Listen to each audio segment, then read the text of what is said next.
এই ভিডিওতে আমরা পিএইচপি ভেরিয়েবল সম্পর্কে দেখব আর কি। তো প্রত্যেকটা প্রোগ্রামিং ল্যাঙ্গুয়েজে মূলত হচ্ছে ভেরিয়েবল জিনিসটা রয়েছে। তো ভেরিয়েবলটা কি সেটা আমরা এই ভিডিওতে ক্লিয়ার হব। ভেরিয়েবলটা খুবই গুরুত্বপূর্ণ যে কোনো প্রোগ্রামিং ল্যাঙ্গুয়েজের জন্যই। তো ভেরিয়েবলটা সহজভাবে বলতে গেলে সেটা হচ্ছে একটা মেমোরি লোকেশন, বা আমরা এটাকে বলতে পারি ওয়ান কাইন্ড অফ, সহজ কথায় একটা স্টোরেজ বলতে পারি বা একটা কন্টেনার বলতে পারি, যেখানে আমি আমার ভ্যালুগুলো মূলত স্টোরেজ করব বা ভ্যারি করব। ভেরিয়েবলটা কিন্তু এইভাবে আসছে যে কোনো কিছুর ভ্যালু বা কোনো কিছুর ডাটাকে মূলত ভ্যারি করে, মানে জিনিসগুলোকে ও সংরক্ষণ করে বা স্টোরেজ করে আর কি। তো এখানে দেওয়াই আছে যে পিএইচপিতে ভেরিয়েবল হচ্ছে একটা নামকৃত হচ্ছে মেমোরি লোকেশন, যেখানে মূলত কি করে ডাটাকে সংরক্ষণ করা হয়। পিএইচপি ভেরিয়েবল হচ্ছে এমন একটি উপাদান যেখানে ডেটা সংরক্ষণের জন্য ব্যবহৃত হয় এবং পরবর্তীতে সেই ডাটাগুলোকে মূলত স্ক্রিপ্ট হিসেবে, অর্থাৎ পিএইচপি স্ক্রিপ্ট হিসেবে সাধারণত ব্যবহার করা হয়। সহজ কথায় বলতে গেলে একটা ভেরিয়েবল হচ্ছে একটা স্টোরেজ যেখানে আমরা ডাটা বা ভ্যালুকে মূলত সংরক্ষণ করব আর কি। তো আমরা একটা উদাহরণের মাধ্যমে দেখতে পারলে জিনিসটা বুঝতে সুবিধা হবে। আমরা এখানে ধরি আমাদের তিনটা হচ্ছে ওয়াটার বোতল আছে আর কি, পানির বোতল, এবং এই পানির বোতলের ভিতর বিভিন্ন ধরনের পানি আছে। যেমন আপনারা দু একজন আছেন যে লাল পানি টানি ইত্যাদি ইত্যাদি খান, যাও বিষয়ে পরবর্তীতে মানে আর কি ওটা বাদ দিই। যাই হোক, এখন আমরা ধরলাম এখানে হচ্ছে তিনটা পানির বোতল এবং তিনটা পানির বোতলের তিন ধরনের রং রয়েছে। এখন একটা রয়েছে হচ্ছে লাল পানির বোতল, একটা রয়েছে হচ্ছে সবুজ পানির বোতল এবং একটা হচ্ছে হলুদ পানির বোতল। এবং এই তিনটা পানির বোতলেই কি আমরা চাইলে কি শুধু পানি রাখতে পারি, আবার আমরা চাইলে আলাদা আলাদা কিছু রাখতে পারি। কোনোটাই রাখলাম সাধারণ পানি রাখলাম, কোনোটাই আমরা এইটাই ধরেন আমরা রাখলাম হচ্ছে সাধারণ পানি। গ্রিন যেটা, এটার ভিতরে রাখলাম আমরা হচ্ছে জুস রাখলাম, আমরা এটার ভিতরে সফট ড্রিঙ্ক রাখলাম, অর্থাৎ তিন ধরনের লিকুইড জিনিসই রাখলাম। তার মানে ভেরিয়েবল জিনিসটা হচ্ছে এরকম, আমরা যে কোনো ধরনের ভ্যালু বা যে কোনো ধরনের ডেটা আমরা এই ভেরিয়েবলের মধ্যে আমরা সাধারণত স্টোর করে রাখতে পারি, সহজভাবে বলতে গেলে। তো এবার আসি, পিএইচপিতে ভেরিয়েবল সাধারণত ডিক্লেয়ার করা হয় মূলত ডলার সাইনের মাধ্যমে। আমরা জিনিসটা মনে রাখবো, আমরা যেখানেই ডলার সাইন দেখবো তার মানে আমরা সেই জিনিসটা বুঝবো, মানে অন্য কোনো যদি কোড দেখি পিএইচপির, সেক্ষেত্রে আমরা বুঝবো এটা ভেরিয়েবল। এবং ভেরিয়েবল নেমের ক্ষেত্রে কিছু ধরনের নিয়ম বা রুল রয়েছে, সেগুলো আমরা একটু জানবো। সবসময় ভেরিয়েবল শুরু হবে কী দিয়ে? এখানে লেখা আছে ডলার সাইন দিয়ে। একটি ভেরিয়েবলের নাম তার সর্বশেষ যেটা আমরা ভ্যালু অ্যাসাইন করব সেটা সাধারণত ও ধরে রাখে। এবং ভেরিয়েবলকে অপারেটর ব্যবহার করে মান অ্যাসাইন করা হয়, যেখানে ভেরিয়েবলের বাম দিকে সাধারণত থাকে হচ্ছে ভ্যালু। মানে আমরা জিনিসটা যদি একটু ক্লিয়ার করি, এইটা হচ্ছে একটা অপারেটর, অর্থাৎ সমান, ইকুয়াল অপারেটর বলে এটাকে। এটার আগে যেটা থাকবে, অর্থাৎ এইটার বাম পাশে যেটা থাকবে সেটা হচ্ছে ভেরিয়েবল নেম, এর পরবর্তীতে যেটা থাকবে সেটা হচ্ছে ভেরিয়েবল ভ্যালু, তাই তো? তো এটা আর কি, এটা এখানে বোঝাইছে আর কি। অপারেটরের মানে বাম দিকে থাকবে হচ্ছে ভেরিয়েবল এবং পরেরটা থাকবে হচ্ছে ভেরিয়েবলের মান। এবং পিএইচপিতে ভেরিয়েবল ডিফাইন করার আগে কোনো কিছু অ্যাসাইন করার আসলে দরকার পড়ে না। আর এখানে আরও কিছু বিষয় দেওয়া আছে, ওটা দরকার। আমাদের মেইন যে জিনিসটা দরকার, পিএইচপি ভেরিয়েবল ডিফাইন করার যে নিয়মটা, প্রথমত হচ্ছে একটা ডলার সাইন মাস্ট বি দিতে হবে এবং ভেরিয়েবলের নামের প্রথমে এ থেকে জেড, বড় হাতের ছোট হাতের যে কোনো কিছু দিতে পারে, আন্ডারস্কোর দিয়ে শুরু হইতে পারে, তবে আমরা আন্ডারস্কোর দিয়ে শুরু করব না, আমরা বেশিরভাগ সময় ক্যামেল কেস ইউজ করব। ক্যামেল কেস সাধারণত হচ্ছে উটের মতন দেখতে আর কি। যেমন আমরা একটু ক্যামেল কেস দেখি, এখানে বি ছোট হাতের রয়েছে, আমরা যদি এটাকে যদি আমরা বড় হাতের করে দিই তাহলে এটা হচ্ছে ক্যামেল কেস আর কি। তো এই আর কি, তো ক্যামেল কেস আমরা ব্যবহার করব বেশি। এবং এখানে দেখতেছি কি ভেরিয়েবলের নামে কখনো মানে আগে কখনো কোনো সংখ্যা হবে না, অর্থাৎ 0, 1, 2, 3, 4 এরকম কোনো সংখ্যা দিয়ে ভেরিয়েবলের নাম কিন্তু শুরু হতে পারবে না, এটা কিন্তু ভেরিয়েবলের রুল আর কি। এবং ভেরিয়েবলের নাম শুধুমাত্র অক্ষর হবে অথবা আন্ডারস্কোর দিয়ে শুরু হইতে পারে আর কি। এবং ভেরিয়েবলের নাম কিন্তু খুব কেস সেন্সিটিভ মানে হচ্ছে যে আমরা যে নামটা দিচ্ছি, যেমন এইএস এবং এইএস কিন্তু এক না, এই দুইটা কিন্তু ডিফারেন্ট জিনিস কিন্তু বোঝে। এর জন্য আমরা চেষ্টা করব যে যখন আমরা নামগুলো দিব তখন আমরা এই জিনিসটা একটু বুঝে শুনে দিব আর কি। এবং আমরা ভেরিয়েবল কিভাবে ডিফাইন করব সেটা সিনট্যাক্স এখানে দেওয়া রয়েছে, আমরা সেই অনুপাতে একটু দেখে আসবো। এবং ভেরিয়েবলের সাধারণত আউটপুট দেখা হয় বা যে কোনো কিছুর আউটপুট দেখতে গেলে আমাদের ইকো করতে হবে। তাহলে আমরা বিএস কোডে চলে যাই। বিএস কোডে চলে যাওয়ার আগে আমাদের সর্বপ্রথম কি করতে হবে, আমাদের সার্ভারটা কিন্তু অন করে নিতে হবে। আমরা সার্ভারের কথা যেন ভুলে না যাই। তো এর ভিতরে আমাদের যেহেতু একটা ফাইল খোলা ছিল, আমরা ওই ফাইলটার ভিতরেই যাই। এখানে আমরা বিএস কোড অন করলাম। আমাদের জ্যামটা ওপেন হয়েছে কিনা আমরা আরেকবার একটু এনশিওর হয়ে নিই, কারণ জ্যাম্প ওপেন না হইলে কিন্তু কাজের কাজ কিছু হবে না। তাহলে এখানে আমরা যে জিনিসটা দেখি, আমাদের হ্যাঁ, আমাদের এই যেটা আমরা কিন্তু পেয়েছি, এবং এখানে আমাদের ইন্ডেক্স ফাইলের ভিতর আমরা আগে যে কোডটা করছিলাম সেটা আছে আর কি।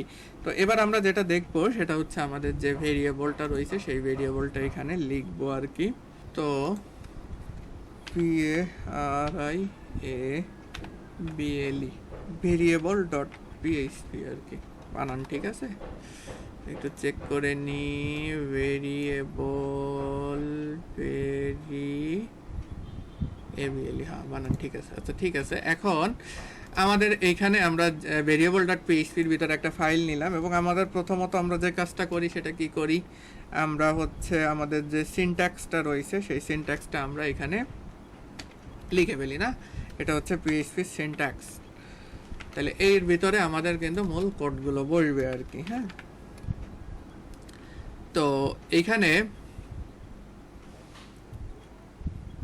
আমাদের যে কাজটা করতে হবে সেটা হচ্ছে এখানে আমাদের যে ভেরিয়েবলটা রয়েছে সেই ভেরিয়েবলটা আমরা প্রথমত লিখব। তো আমরা এখানে নর্মালি আমরা একটা ডলার সাইন দিলাম। ডলার সাইন দিয়ে দেওয়ার পর আমরা এইখানে কিছু যদি আমরা দেখতে চাই, সাপোজ আমরা দেখতে চাচ্ছি হচ্ছে মাই নেম নামে আমরা একটা কিছু দেখতে চাচ্ছি, এবং এটা এইভাবে ডিক্লেয়ার করতে হবে। এর পরবর্তীতে আমাদের এই একটা সমান চিহ্ন দিতে হবে, অর্থাৎ একটা ভেরিয়েবলের আমরা নাম দিলাম। নাম দিয়ে দেওয়ার পর এখানে, এবং এখানে আমরা মাউস নিলেই দেখতে পাচ্ছি এটা কিন্তু একটা ভেরিয়েবল, এবং ভেরিয়েবলের সাধারণত কিছু বিষয় রয়েছে, যেমন বিষয়গুলোর ভিতর প্রথমত হচ্ছে মানে আমরা এগুলো একটু পরে দেখবো, যেমন গ্লোবাল ভেরিয়েবল রয়েছে, হ্যাঁ, স্কোপ ভেরিয়েবল রয়েছে, মানে ভেরিয়েবল ডিক্লেয়ারেশনের কিছু অন্য অন্য বিষয়গুলো রয়েছে। আমরা আপাতত ওটাগুলো কিছু মানে এখন বুঝতে চাচ্ছি না, ওটা একটু বুঝতে গেলে আমাদের ফাংশন বুঝতে হবে, ওটা আমরা পরবর্তীতে দেখবো আর কি। ভেরিয়েবলের যে স্কোপ যে বিষয়টা রয়েছে, অর্থাৎ গ্লোবাল, হ্যাঁ, তারপর অন্যান্য যেগুলো রয়েছে ওগুলো আমরা পরবর্তীতে দেখব। তো যাই হোক, আমরা যেটা বোঝাতে চাচ্ছি, আমরা ভেরিয়েবলের প্রথমে একটা ডলার সাইন দিছি, ভেরিয়েবলের একটা নাম দিছি, একটা ইকুয়াল সাইন দিছি, এবং একটা কমা কোটেশন আমরা দিছি। এই কমা কোটেশনের অন্য নাম আছে, এটাকে মূলত স্ট্রিং বলে, মানে আমরা যেই নামটা দেখতে চাচ্ছি সেটার জন্য আর কি। তো আমরা এখানে আমাদের যে ইনস্টিটিউটের যে নামটা আছে আমরা ওইটা দিয়ে দিই, STTUT আর কি, আমাদের ইনস্টিটিউটের নাম দিয়ে দিলাম। এবার আমাদের যে কাজটা করতে হবে, আমরা ইকো করব। আমরা ইকো করব কাকে? আমরা ইকো করব হচ্ছে এই যে আমাদের যে ভেরিয়েবলটা আমরা কেবল নিলাম সেই ভেরিয়েবলটাকে কিন্তু আমরা ইকো করব, যেটার নাম হচ্ছে মাই নেম আর কি। এবং এখানে কিন্তু আমাদের অবশ্যই একটা কমা দিতে হবে, মানে এই কমাটা যদি আমরা না দিই তাহলে কিন্তু আমাদের ভিএস কোডে কিন্তু একটা এরর দেখাবে। এছাড়াও আমাদের যখন আমরা আউটপুট দেখতে যাব তখন কিন্তু একটা এরর দেবে। এবং আমি এই ফাইলটা সেভ করে নিলাম। সেভ করে নিয়ে যদি আমরা কোড রানে ক্লিক করি তাহলে কিন্তু আমরা দেখতে পাচ্ছি যে মিস্টার ওয়েব ইনস্টিটিউট এটা কিন্তু প্রিন্ট হয়ে গেছে। আমরা যদি একটু ব্রাউজারে দেখে আসতে চাই সেটাও আমরা দেখে আসতে পারি। এই যে মিস্টার ওয়েব ইনস্টিটিউট কিন্তু আমাদের প্রিন্ট হয়ে গেছে। তার মানে আমরা ভেরিয়েবলের যে কাজটা রয়েছে আমরা সেই কাজটা আর কি করে দেখলাম আর কি, যে ভেরিয়েবলের মাধ্যমে কিভাবে মান ডিফাইন করে বা এই ধরনের কিছু। তো আমরা চাইলে কিন্তু একাধিক ভেরিয়েবল নিয়েও একটু কাজবাজ করতে পারি। যেমন আমরা যদি চাই, আমাদের এগুলো আমরা কেটে দিই। এখানে যদি আমরা চাই, আমরা একটা ডলার সাইন দিলাম, দিয়ে দেওয়ার পর আমরা এখানে দিয়ে দিলাম FIRST ফার্স্ট, FIRST ফার্স্ট, আমরা এখানে দিয়ে দিলাম হচ্ছে ফার্স্ট নেম দিয়ে আমরা এইখানে যেটা দিয়ে দিলাম সেটা হচ্ছে আমরা দিয়ে দিলাম হচ্ছে রানা। হ্যাঁ, আমরা এরকম একটা কিছু দিয়ে দিলাম, এবং এখানে অবশ্যই যে জিনিসটা দিতে হবে সেটা হচ্ছে এটা। এর পরবর্তীতে আমরা লাস্টে নেম লিখলাম রানা, আমরা লিখলাম হচ্ছে হাসান বা এরকম একটা কিছু লিখলাম আর কি। এর পরবর্তীতে আমরা এইখানে আমরা যে কাজটা করতেছি, আমাদের যে ভেরিয়েবলটা রয়েছে এইখানে আমরা দেখতে চাচ্ছি কি ফুল নেম, ঠিক আছে। এখানে আমরা দেখতে চাচ্ছি হচ্ছে ফুল নেম, এবং এই ফুল নেমের ভিতরে আমি যেটা দেখতে চাচ্ছি সেটা হচ্ছে আমরা এই দুইটাকে পাশাপাশি দেখতে চাচ্ছি, সেজন্য আমরা এখানে লিখে দিলাম হচ্ছে ফার্স্ট নেম। এর পরবর্তীতে আমরা এটার ভিতরে লিখে দিলাম হচ্ছে লাস্ট নেম, ঠিক আছে। এর পরবর্তীতে আমরা কি করতে চাচ্ছি, আমরা এটাকে ইকো করে দেখতে চাচ্ছি যে এটা আমাদের হয় কিনা। আমরা ইকো লিখলাম, ইকোর ভিতরে আমরা যেটা লিখবো সেটা হচ্ছে আমাদের যে ফুল নেমটা রয়েছে, আমরা সেই ফুল নেমটাকে আমরা এখানে দেখতে চাচ্ছি। এবং এটা কিন্তু আমাদের ফুল নেম লেখার পর অবশ্যই ফাইল কিন্তু সেভ করতে হবে। সেভ করে এটা যদি আমরা একটু আউটপুট দেখি, অর্থাৎ এইখানে, তাহলে আমরা দেখতে পাচ্ছি রানা হাসান আমরা কিন্তু প্রিন্ট হয়ে গেছে। আমরা যদি এটার ভিতরে যাইও একটু দেখতে চাই, এটা যদি আমরা রিফ্রেশ দিই, রানা হাসান আমরা কিন্তু দেখতে পারতেছি। তার মানে আমরা আমাদের নিজেদের যে নামটা রয়েছে সেই নামটা ভেরিয়েবলের মাধ্যমে প্রিন্ট করলাম। আমরা চাইলে কোনো সংখ্যা, সেই সংখ্যাগুলো আমরা যোগ করে দেখতে পারি। ঠিক সিমিলারভাবে আমরা যদি কোনো কিছুর সংখ্যা যোগ করতে চাই, যেহেতু আমরা যোগ বিয়োগ বা আমরা যে অপারেশনগুলো রয়েছে আমরা এখন অপারেশন জানি না, জাস্ট ভেরিয়েবলটা কী জিনিস আমরা সেটা একটু দেখতেছি আর কি। তাহলে আমরা এখানে আমরা এক্স দিয়ে দিলাম, এখানে আমরা দিয়ে দিলাম হচ্ছে 25, তাই না। আমরা দিয়ে দিলাম ওয়াই ইকুয়াল টু, আমরা এখানে দিয়ে দিলাম হচ্ছে এটার মান আমি দিয়ে দিলাম হচ্ছে 10। তাহলে দুইটা যোগ করলে কত হবে? 35 নাকি। তাহলে আমরা এইখানে আমরা যে কাজটা করলাম, এখানে আমরা ইকো করে দেখতে পারি যে আমাদের যে আমরা ইকো করলাম, ইকোটা আমরা করে দিলাম হচ্ছে কি আমাদের যে আমরা ডলার সাইন দিয়ে দিলাম, এবং ডলার সাইনের ভিতর আমরা দিয়ে দিলাম হচ্ছে এক্স। এর পরবর্তীতে আমরা এটাকে প্লাস চিহ্ন দিয়ে দিলাম, প্লাস চিহ্ন দিয়ে এখানে আমরা দিয়ে দিলাম হচ্ছে ওয়াই, তাই না। তাহলে এখন আমরা যদি এই দুইটা যদি আমরা যোগ করি তাহলে আমরা কি জিনিস পাবো সেটা কিন্তু আমরা একটু দেখতেছি। সেটা হচ্ছে জাস্ট 1 মিনিট। প্রথমত হচ্ছে আমরা এখানে ইকো করে দিলাম, ইকোটা হচ্ছে, তো এইখানে আমরা যেটা করতেছি সেটা হচ্ছে আমরা এক্স প্লাস ওয়াই প্লাস, মানে এটা আমরা কিন্তু যোগ করতে চাচ্ছি। তাহলে যোগ করতে গেলে আমরা এই দুইটা যোগ করে দিলাম। যোগ করে দেওয়ার পর এখন যদি আমরা এটার একটু আউটপুট দেখি, তাহলে আমরা যে জিনিসটা আমাদের ফাইলটা সেভ করা হয়নি, আমরা যদি এটা সেভ করে দিই তাহলে কিন্তু আমরা দেখতে পাচ্ছি 35। বা আমরা যদি এটাকে একটু আউটপুট এইখানে দেখতে চাই, তাহলে আমরা যদি এটা দেখি তাহলে কিন্তু আমরা এটা 35 দেখতে পাচ্ছি। আবার যদি আমরা চাই এটাকে মাইনাস করতে, তাহলে কিন্তু আমরা মাইনাসও করে দেখতে পারি, এবং সেটা মাইনাস করার জন্য কিন্তু আমাদের এইখানে জাস্ট আমরা রিলোড দিলে আমরা কিন্তু 15 দেখতে পাচ্ছি। অর্থাৎ আমরা চাইলে ভেরিয়েবলের ভিতরে যোগ বিয়োগ গুণ ভাগ ইত্যাদি করতে পারি, ঠিক আছে।